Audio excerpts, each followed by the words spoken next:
சங்கீதம் 103வது சங்கீதம் 14வது வசனம், 15வது வசனம், 16வது வசனம் வாசிங்க. நம்முடைய உருவம் இன்னதென்று அவர் அறிவார், நாம் மண் என்று நினைவு கூறுகிறார். மனுஷனுடைய நாட்கள் புல்லுக்கு ஒப்பாயிருக்கிறது, வெளியின் புஷ்பத்தை போல் பூக்கிறான். காற்று அதன் மேல் வீசினவுடனே அது இல்லாமல் போயிற்று, அது இருந்த இடமும் இனி அதை அறியாது. இங்கே நம்ம பார்க்கிறோம், நம்முடைய உருவம் எப்படிப்பட்டது என்று சொல்லி தேவனுக்கு நல்லாவே தெரியும். சரிங்களா? நம்ம யாரா? மண்ணா? சரிங்களா? மண். நம்ம யாருங்க? மண். சரிங்களா? அதுக்கப்புறம் என்னன்றன்னா, நம்முடைய நாட்கள் புல்லுக்கு ஒப்பாக இருக்கிறது. நம்முடைய நாட்கள் புல்லுக்கு ஒப்பாக இருக்கிறது. அப்போது அதே மாதிரி வெளியின் புஷ்பத்தை போல பூக்கிறான். நீங்கள் 3 விதமான காரியங்கள் நம்முடைய வாழ்க்கை குறித்து தேவன் தெளிவுபடுத்துகிறார். நாம் மண்ணா, நம்முடைய நாட்கள் புல்லுக்கு ஒப்பாக இருக்கிறது. வெளியில் இருக்கிற புஷ்பம் ஒரு பூவை போல் ஒரு வாழ்க்கை. இப்போ இதெல்லாம் நிலைத்திருக்கிறதில்ல, சீக்கிரமாக அழிந்து போகக்கூடியது. புல்லுக்கு எவ்வளோ நாள் இருக்கும் வாழ்நாள்? எவ்வளோ நாள் புல் எவ்வளோ நாள் நிலைத்திருக்குது, வாழ்கிறது என்று சொல்லி பார்க்கும்போது கொஞ்ச காலம்தான். அதே போல் ஒரு பூவை எடுத்துக்கிட்டாலும் அதனுடைய வாழ்நாட்களும் குறைவு தான். நாம் மண்ணாக இருக்கிறோம். அப்போ நிலையில்லாத வாழ்க்கை இது, ஒன்றுமில்லாத வாழ்க்கை, பூஜ்ஜியமான வாழ்க்கை. இப்போது இந்த புஷ்பத்தை மேலே காற்று வீசுனா அது என்ன ஆகிடுதா? இல்லாமல் போயிடுமா. அது இருந்த இடம் கூட அதை நீ அறியாது. நம்ம பார்த்துருக்குறோம்ல, நிறைய பூக்களை பார்த்துருக்குறோம், பூச்செடிகளை பார்க்குறோம். காற்று வீசின உடனே கீழே விழுந்துடுது. அதுக்கப்புறம் அது இருக்கிற இடம் தெரியாது. நம்முடைய நாட்கள் கூட அப்படிப்பட்ட நிலையில்லாத நாட்களாக, ஒன்றுமில்லாத நாட்களாக, பூஜ்யமான நாட்களாக இருக்கிறது. அப்போது இந்த காலங்கள், இந்த ஜீவிதங்கள் நமக்கு ஆசீர்வாதமாக இருக்கணும், நமக்கு அனுகூலமாக இருக்கணும், நமக்கு மேன்மையாக இருக்கணும், பாதுகாப்பாக இருக்கணும், பலனாக இருக்கணும், சமாதானமாக இருக்கணும், சுகமாக இருக்கணும் அப்படின்னு சொன்னால் நாம் என்ன செய்ய வேண்டும்? அப்படி தான் இன்றைக்கி நம்ம தியானிக்க போகிறோம். பாருங்கள், அதில் 17வது வசனத்தை வாசிங்க. கர்த்தருடைய கிருபையோ அவருக்கு பயந்தவர் மேலும், அவருடைய நீதி அவருடைய பிள்ளைகள் மேலும் அநாதியா என்றென்றைக்கும் உள்ளது.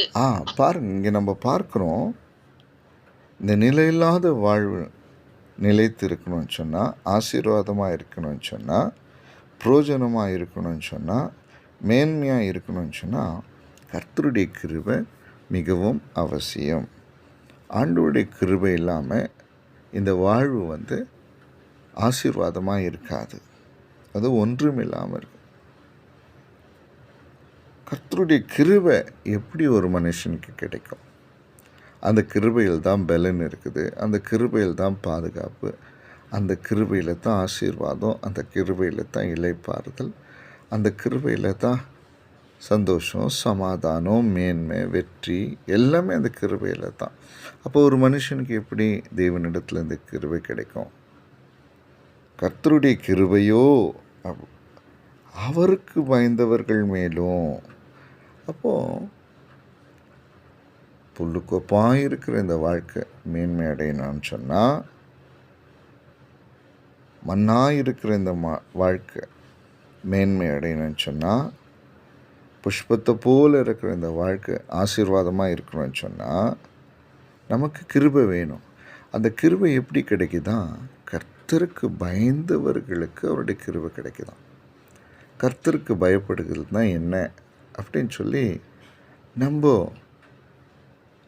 ஆராய்ந்து அறிந்து உணர்ந்தோம் என்று சொன்னால், கர்த்தருக்கு பயப்படுதல் என்பது அவருக்கு பிரியமானதை செய்வது, அவர் வெறுக்கிற காரியங்களை விட்டு விடுவது, தேவன் விரும்புகிற, தேவன் சொல்லுகிற காரியத்துக்கு செவி கொடுத்து கீழ்ப்படிந்து நடப்பது தான் கர்த்தருக்கு பயப்படுறது.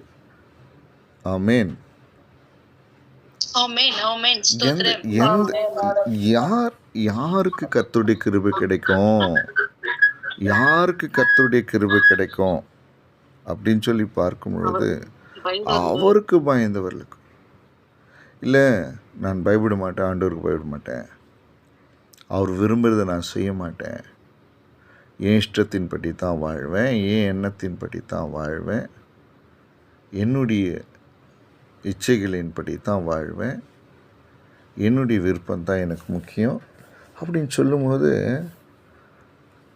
உண்மையாகவே இந்த வாழ்க்கை மண்ணாகவும் புல்லாகவும் வெளியின் புஷ்பத்தை போல் அர்த்தம் இல்லாமல் ஒன்று இல்லாமல் பூஜ்யமாக போயிடுதுங்க. இன்றைக்கி நிறைய மக்களை நம்ம பார்க்குறோம், ஒன்றும் இல்லாமல் போயிடும். பரிசுத்தமான வேதாகமத்தில் அநேக பரிசுத்தவான்களின் ஆசீர்வாதங்களும் மேன்மைகளும் மகத்துவங்களும் வெற்றிகளும் எப்படி கிடைத்தது என்று சொல்லி பார்க்கும் பொழுது, அவர்களெல்லாம் கர்த்தருக்கு பயந்ததினால தான் இப்படிப்பட்ட ஆசீர்வாதங்களை பெற்றாங்க. நிறைய பேரை பார்க்குறோம், ஒன்றும் இல்லாமல் போயிட்டுருப்பாங்க. அவங்களுடைய தொடக்கம் என்ன நல்லா இருக்கும், ஆனால் முடிவு வேதனையான ஒரு முடிவாய், தோல்வியான ஒரு முடிவாய், அவமானமான ஒரு முடிவாய், சரிங்களா, நிலையில்லாத ஒரு முடிவாய் அப்படி முடிவு இருந்திருக்கும். ஆனால் யார் ஆசீர்வாதம் பெறுவார்கள்? நிலையில்லாத இந்த வாழ்க்கையில் கர்த்தருக்கு பயப்படுங்கள். ஆமாங்க, ஆண்டவருக்கு பயப்படணும். ஆண்டவருக்கு பயப்படுறதுன்னா என்ன? அவர் பிரியமானதை, அவருக்கு பிரியமானதை செய்கிறது, அவர் விரும்புகிற காரியங்களை நாம் என்ன பண்ணுறது? செய்கிறது. அப்போது அந்த கிருபை நமக்கு கிடைக்கிறது. அப்போ நம்ம என்ன பண்ணுவோம்? ஆசீர்வாதமாய் மேன்மையாய் உயர்த்தப்பட்டு நம்முடைய வாழ்க்கை மேன்மை அடையும். அது மாத்திரமல்ல, அவருடைய நீதி, தேவனுடைய நீதி, நம்முடைய ஆண்டவராகிய இயேசு கிறிஸ்துவனுடைய நீதி என்ன பண்ணுதான்? யாரெல்லாம்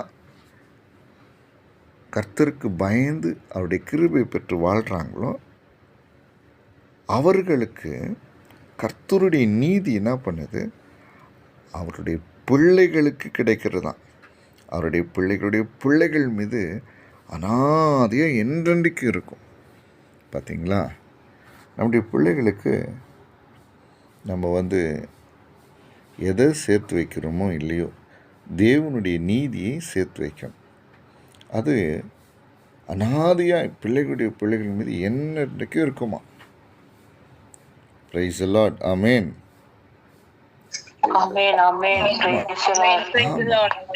இன்னைக்கு பாருங்க, பிள்ளைகள் எல்லாம் சாபமாக, வீணானவர்களாக,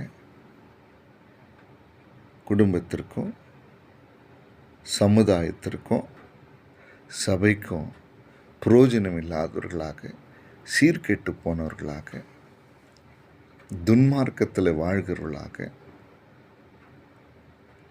அற்ப ஆயுசில் மரித்து போகிறவர்களாக, அநியாயத்துக்கு தங்கள் கைகளை நீட்டுகிறவர்களாக,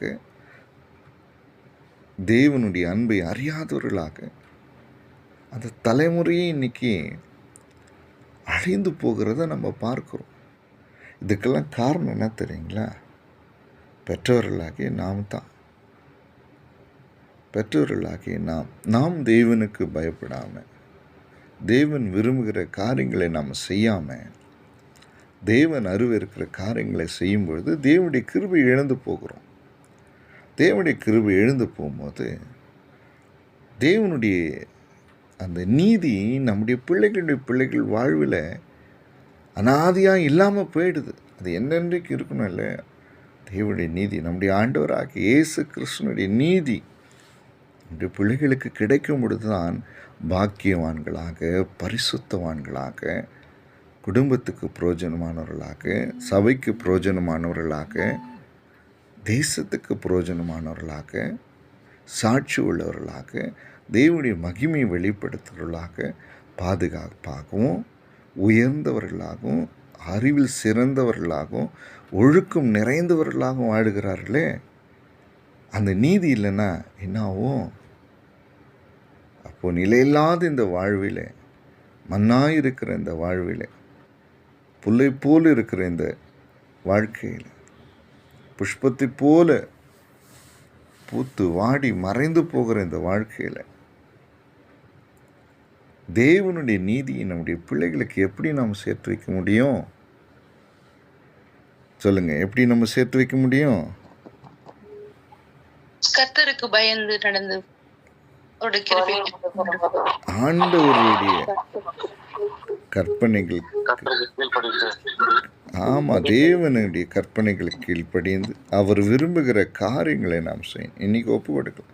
இன்றைக்கி நம்ம நினைக்கிறோம் ஏதோ வாழ்கிறோம், போகிறோம், சபைக்கு வரோம், ஞாயிற்றுக்கிழமைனா ஆராதிக்கிறோம், தினந்தோறும் ஏதோ ஒரு வசனத்தை வாசி தியானித்து கடந்து போகிறோம். இந்த உலகம் போகிற வரையில் நம்ம போயிட்டு போகலாம். இல்லை, நான் உங்களுக்கு சொல்கிறேன் பாருங்கள், அடுத்த தலைமுறைகளுக்கு நம்ம ஆசீர்வாதமாக இருக்கணும். அடுத்த தலைமுறைக்கு நல்ல வழிகாட்டிகளாக இருக்கும். ஒரு காலத்தில் பாவத்தோடு வாழ்ந்தது உண்மைதான்.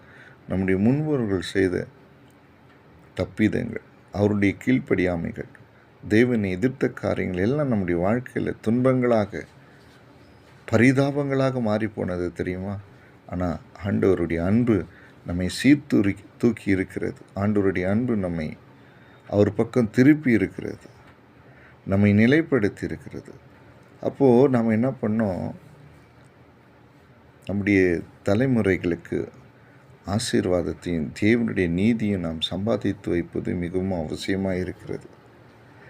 அப்போ ஆண்டவர் ஒரு நாள் நம்முடைய பிள்ளைகளிடத்தில் அவருடைய நீதி விளங்க செய்யும்போது அவர் சொல்வார், உன் தகப்பனாலே உன் தாயால் தான், அவங்க எனக்கு பயந்து நடந்ததுனால தான் இந்த நீதி உனக்கு கிடைத்திருக்கிறது என்று சொல்லி தேவன் சொல்லுவார்.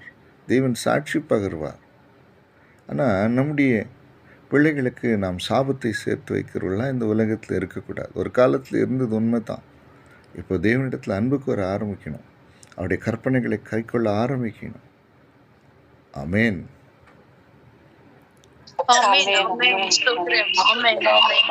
ஆமாம், அது பாருங்க, அவருடைய உடன்படிக்கை, கர்த்தருடைய உடன்படிக்கை கை கொண்டு அவருடைய கட்டளைகளின்படி செய்ய நினைக்கிறவர்கள் மேலேயே உள்ளது. எது? தேவ நீதி. தேவ நீதி பாருங்கள், உண்மையாக சொல்கிறேன், நம்முடைய பிள்ளைகளுக்கு ஒரு பெரிய ஆசீர்வாதம், நம்முடைய பிள்ளைகளுக்கு ஒரு பெரிய மேன்மை. அவர்கள் மேன்மையாய் உயர்த்தப்படுவார்கள், ஞானவான்களாக இருப்பாங்க. இன்றைக்கி நம்முடைய பிள்ளைகளுடைய ஆசீர்வாதம் யாருடைய கரங்களில் இருக்கிறது? நம்முடைய கரங்களில் இருக்கிறது. நாம் என்ன பண்ணணும்? தேவனுக்கு பயப்படணும். இஷ்டம் போல் வாழ்கிறதெல்லாம் ஒரு காலம் இருந்துச்சாலாம் தூக்கி போட்டுடணும். உண்மையாக ஆண்டவருக்கு பயப்படணும். ஆண்டவர் விரும்புகிற காரியங்களை செய்யணும். ஆண்டவர் வெறுக்கிற காரியங்கள் நம்முடைய வாழ்க்கையில் அறவே இருக்கக்கூடாது. தேவனுடைய பிள்ளை அறவே இருக்கக்கூடாது.